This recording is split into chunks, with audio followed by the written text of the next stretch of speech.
Hello and welcome to Jujutsu Kaisen. I'm Sam. And I'm Jim. How'd that make you feel?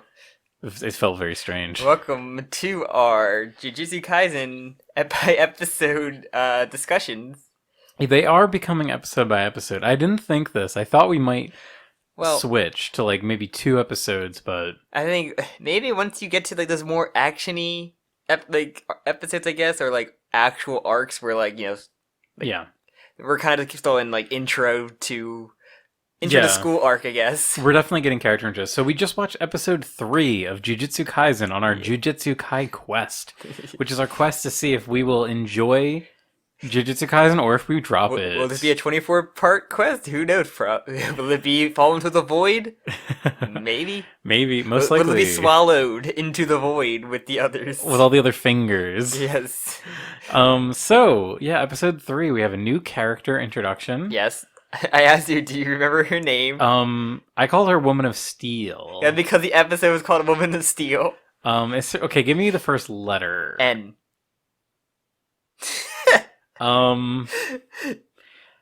Natasha. No.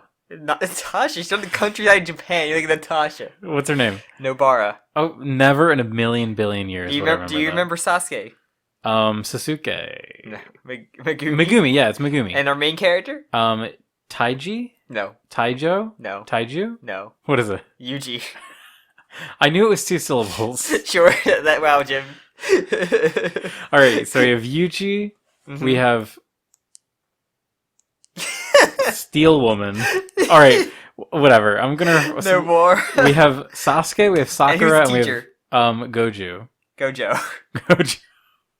Satoru Akefu from JoJo Line. Okay, so episode 3. What do you think? Fine.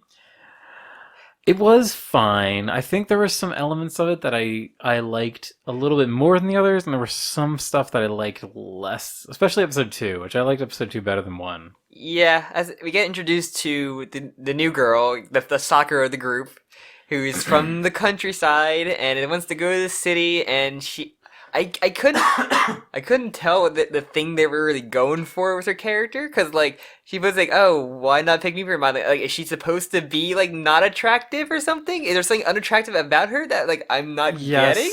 This is the problem with anime. Is she too tall? Is she too buff? Is she just like is it just like, you know?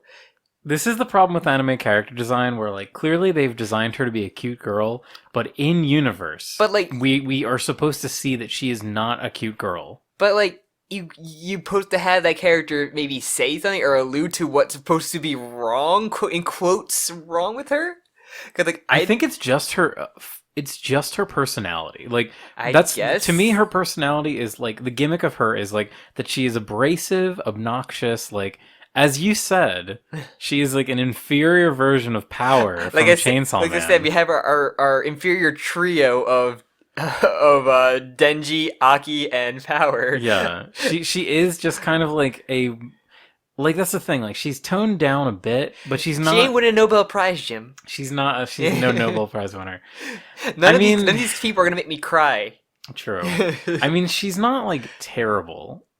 She's not bad. She's not bad, but like I still don't understand what they want me to think or feel about her yet. They want you to laugh at her because there's a lot of jokes with her. Other than her having a friend who got kicked out because she was from the city and they thought she brought the highway to their town, and they just voted her out and wrote "broken van" on the broken van outside her house, I guess. I love that yes, broken van. So. Yeah, that was I think she had an interesting power of like the hammer and the nails, kind of like the classic, like, you know, the old school kind of paranormal, Japan paranormal methods. Exorcism, I guess, exorcism or shrine maintenance. It's definitely a voodoo thing. Yes. So like that to me, like I don't know the history behind this because like voodoo dolls are a very like that is a like what's the culture? That's like it's like Haitian, right? But like voodoo, like okay. That's a whole like culture, like American culture. The only thing I remember from the terrible Junji Ito collection was the shitty annoying kid with the nails and the hammer, and you do that to the voodoo dolls and shit. I know that was like. So I'm guessing it's something to do with ancient traditions for exorcisms or ghost stuff in Japan. Yeah, it's definitely like I'm just personally I'm curious of like the lineage. I wonder if I'm sure someone in the comments will probably like say something. yeah, about they'll it. shit on me. They're like, why would Jim say that voodoo dolls are American? What I mean is they're from like the American Caribbean. Like they're like to me. To my understanding of voodoo culture is that it is like a like it has its roots in like the Caribbean. Yes. So to me, I'm like, is like this these Japanese versions like because you see the straw dolls. That's like the thing. They one character remarks that it's I'm a straw. It's a straw voodoo doll. I'm pretty sure Japan still had a thing like that, not just. And not just Yeah. taking in, like I mean I'm pretty confident. it is pretty it's one of those things like that totally could develop in parallel like with no like connection, but I just find it kind of like to me as an American when I see like a doll like that I think of like that sort of like whatever, yeah, you know what I mean. But whatever. I find that to be interesting. I like the nails thing. I like we talked about the effect. So okay, I found a thing about it about the nails and the straw dolls and dolls. Yes, straw human dolls. Ushino Toki Mari, or translated to Ox Hour Shrine Visit, refers to a prescribed method of laying a curse upon a target that is traditional to Japan, so called because it's conducted during the hours of the ox, between 1 and 3 a.m. Practitioners, typically a scorned woman, while dressed in white and crowning herself with an iron ring set with 3 lit candles upright, hammer nails into a sacred tree of the Shinto shrine. So, and then in modern day, the nails are driven through a straw, the straw doll. A straw doll. Yeah. Of the victim impaled upon the tree behind it. That's very funny. It's very interesting. I mean, like, I guess it's not too weird to imagine, like, a human effigy, like... The ritual must be repeated 7 days running, after which the curse is believed to succeed, causing death to the target, but being witnessed in the act is thought to nullify the spell. I would hope so. So... That is... Okay, can I just say how bullshit that is? It's like, alright, well, you saw me... No, I saw you, I called bullshit, you didn't curse me. Yeah, basically it's like, you could just take... So if someone died, you could just be like, yep, no one saw me. I did it for 7 days in a row. It's just like witch trial shit. You just be like, oh, you witch. I saw you trip. I tripped and you were watching me. You're a witch. Okay, we're hovering a lot on this, but like I liked her gimmick of like. I mean, it's inspiration for it, so I thought it'd be interesting to at least read a little bit. There's a lot more articles about it, but that's just a basic. Thanks for looking that up because I was legitimately like interested in how that. Because it sounds like it is like a parallel cultural like development. Yes. Like it has no connection to. And they got to voodoo dolls. But she has to have a cutesy little hammer though. I like her little hammer. Yes. It's funny because I've seen so many images of this character with the heart hammer. Yes. And I didn't realize that it was from Jujutsu Ruby. Kaisen. Shut up. There was a really cool scene with like, the aura going around the hammer. Like, oh, it's really cool. Then like, it hits the nails, and then like the sound doesn't happen until like after, like a little bit after. I'm like, the sound effects are really weird. I wanted to point that out. The sound effects in this show in general are kind of weird. Yes. They're not the best. I mean, the music wasn't bad in it. Like the weird Pizza Time song, I could laugh out of. The only time I noticed the music was when you looked at me and said, "This sounds like Pizza Time from Spider-Man 2." I didn't notice any other music. That's how like non-element. It can't be Dr. Stone OST. No. So that's like a standout example. So other than that, they just like investigated a curse. It basically like a so monster. So they go to Tokyo. Like that was the big deal. Like so, our main character and girl. Our squad. What's her name? It's our squad. What's her name? Neko Para. What's her name? Oh my god. Neko Shoujo. You will remember her name. Cat girl. Cat girl. Yeah. Cat maiden. Nobara. Okay. She was very excited to go to Tokyo because she was from the country. Mm-hmm. Our main character also, I guess he's not like from the country, but he's definitely not from like a big city. He's basically from like a suburb kind of like a small town like kind us, of thing. Yeah, like where we're from, the suburb. Yes, not just like that middle of nowhere like country bumpkin town. Yeah, which is the main girl definitely is from like a farming.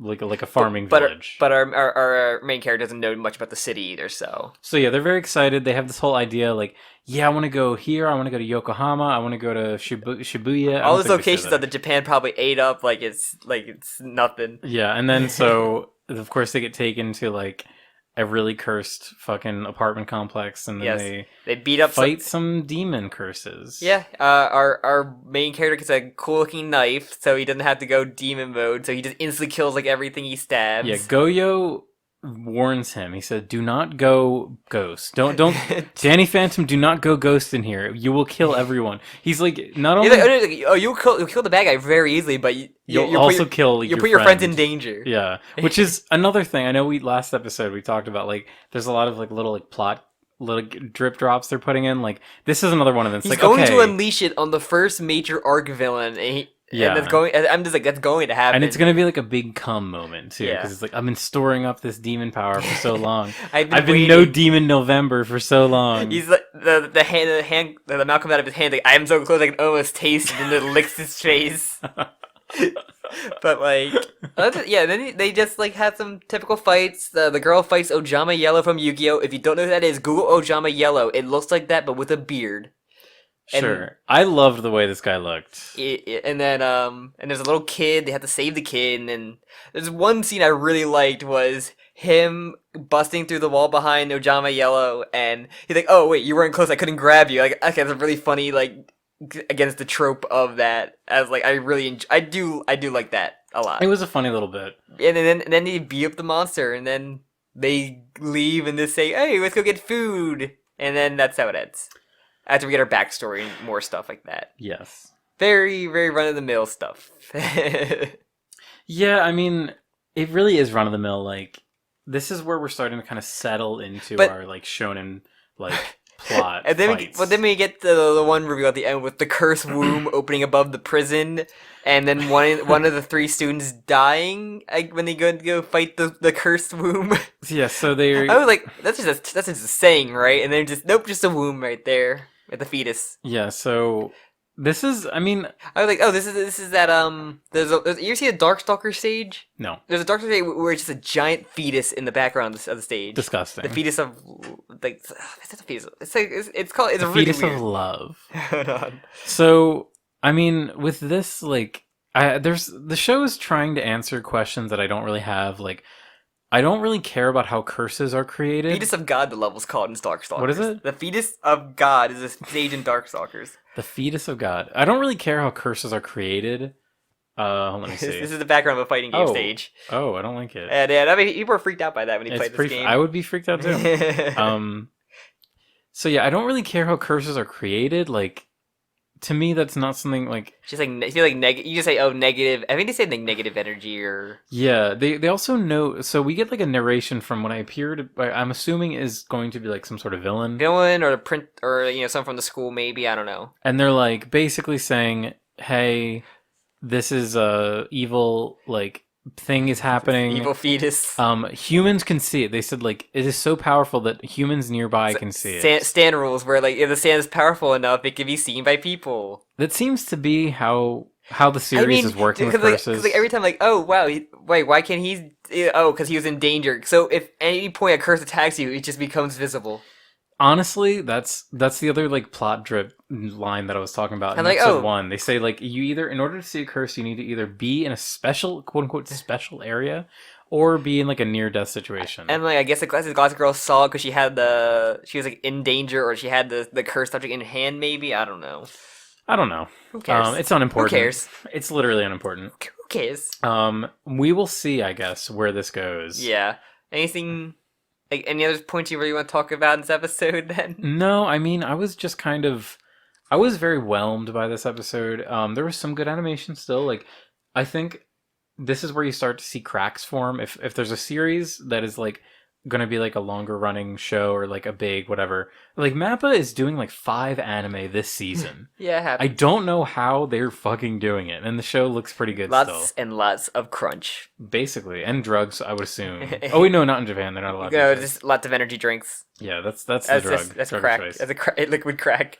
They import what's that crazy ass energy drink that's like Four Locos? Yeah, well, that's like alcohol. Still crazy ass. I don't know if this is a tangent, but I don't know if you listen to the Trash Taste podcast. No. It's Gigik and Anime Man and the other guy. What?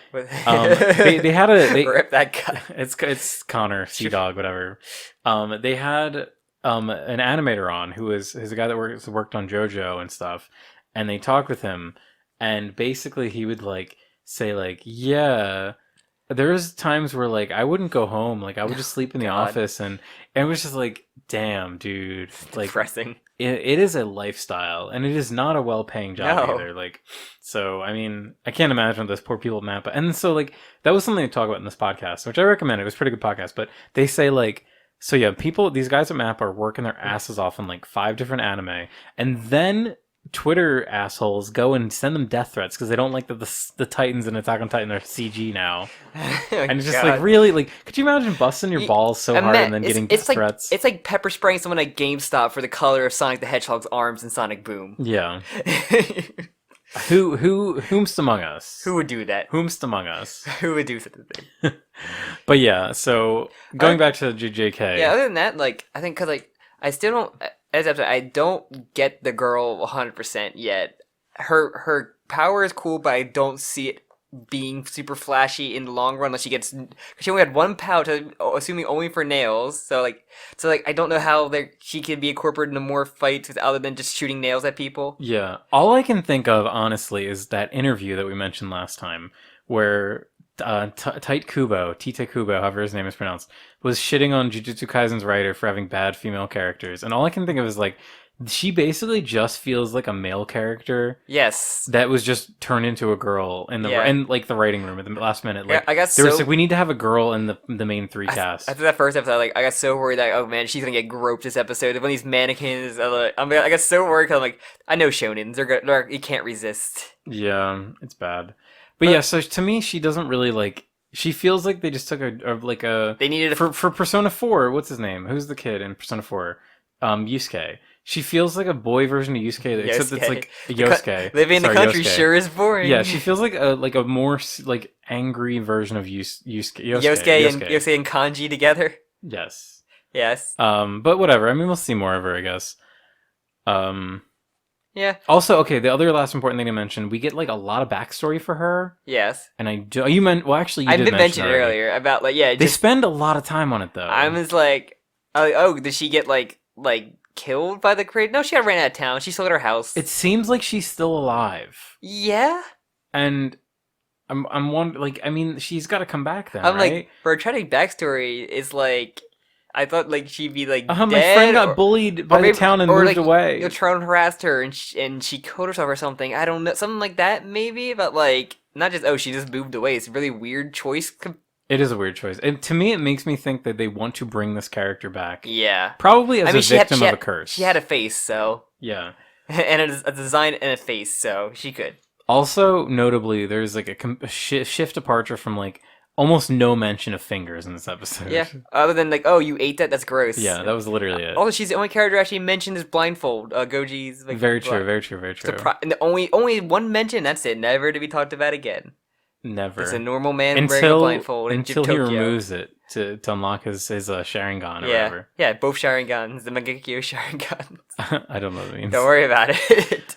All right. You're gonna learn a little bit more about Naruto as this goes on. Drip feeding me Naruto. And then you can feel his curse mark.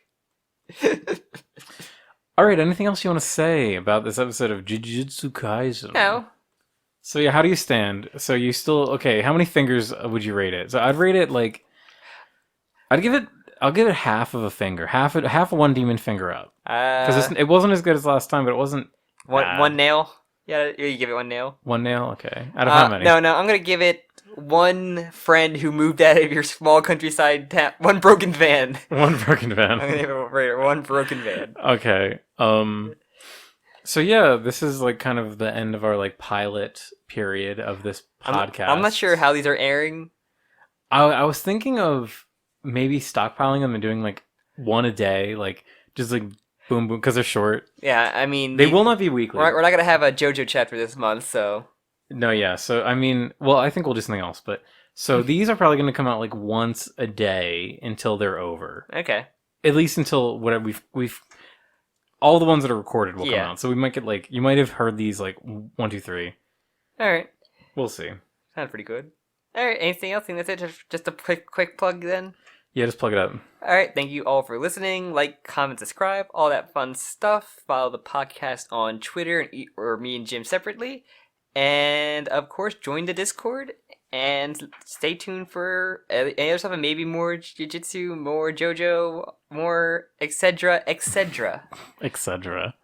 All right, thanks again. Yes, I hope you enjoy us. Hopefully not shitting on your favorite show or manga too bad. But hey, this is what we do. I mean, that's why they're here. They want to hear. They want to hear what we say. They want to hear us slowly fall in love with. They Jujutsu want to hear our Kaisen. bad takes.